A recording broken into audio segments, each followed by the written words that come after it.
गरीब लड़की की दर्द भरी कहानी। एक गांव में एक साहूकार अपने परिवार के साथ रहता था। परिवार में उसकी पत्नी, एक बेटी और एक बेटा था। शानदार बंगला, नौकर चाकर, गाड़ियां और सब शानो शौकत का सामान था उसके पास।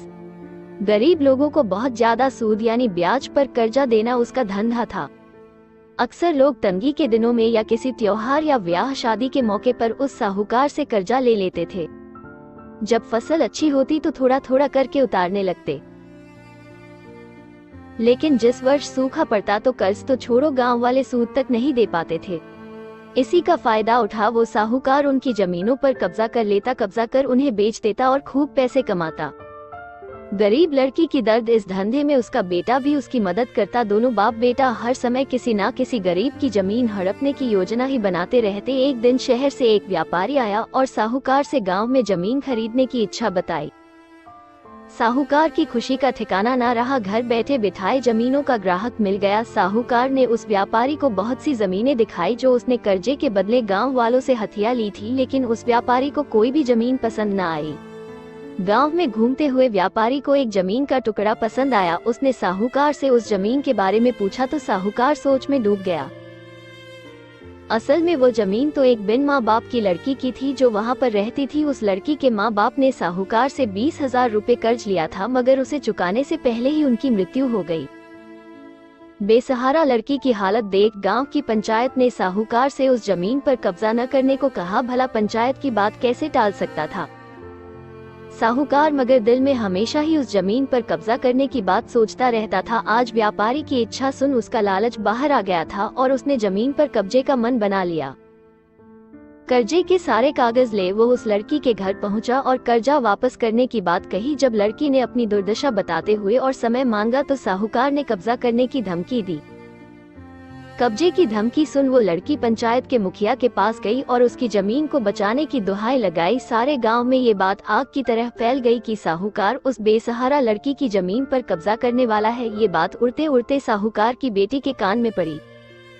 अपने पिता के लालच की बात सुन उसके मन में बहुत दुख हुआ। उसने अपने पिता से इस बारे में बात करने की कोशिश की, लेकिन साहूकार को तो सिर्फ बहुत बड़ा मुनाफा ही दिख रहा था। उसे बेसहारा लड़की की दुर्दशा या अपनी बेटी की निवेदन का कोई असर न हुआ और उसने उस जमीन पर कब्जे का ऐलान कर दिया। साहूकार की बेटी ने भी जिद पकड़ ली कि उस लड़की की जमीन पर कब्जा न होने देगी, पर अपनी एक न चलती देख उसके दिमाग में एक योजना सूझी। अगले दिन सुबह सुबह वो बेसहारा लड़की और उसके साथ 2 लोग साहूकार के घर पहुंचे और कर्ज की 5,000 की किस्त दे दी। साथ में ये भी कहा कि 3-4 महीनों में कर्ज के बाकी रुपए भी उन्हें मिल जाएंगे।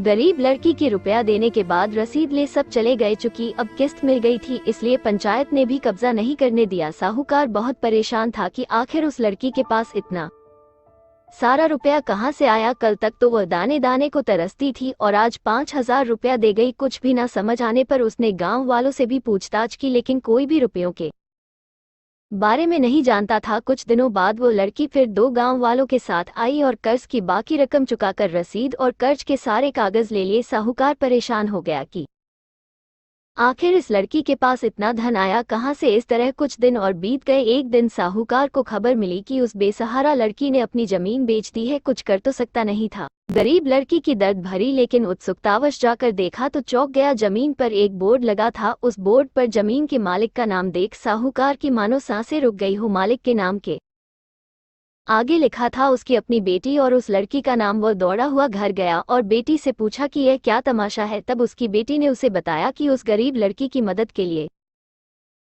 उसने अपने सारे गहने बेच डाले ताकि उसकी जमीन आपके कब्जे से बच सके। लेकिन जमीन आपसे छुड़ाते ही उस बेसहारा लड़की ने उदारता दिखाते हुए आधी जमीन मेरे नाम कर दी। बेटी ने उसे समझाया कि आप तो उस लड़की का आखिरी सहारा भी छीन रहे थे, मगर उस लड़की का बड़प्पन तो देखो, उसने जमीन छुड़ाते ही मेरे गहनों के बदले अपनी आधी जमीन मुझे दे दी। यह सब सुन साहूकार को शर्मिंदगी महसूस हुई और उसने भविष्य में कभी किसी की जमीन न हड़पने का वचन दिया। गरीब वीडियो पसंद आया हो तो लाइक, सब्सक्राइब और शेयर करें। वीडियो देखने के लिए आपका बहुत बहुत धन्यवाद।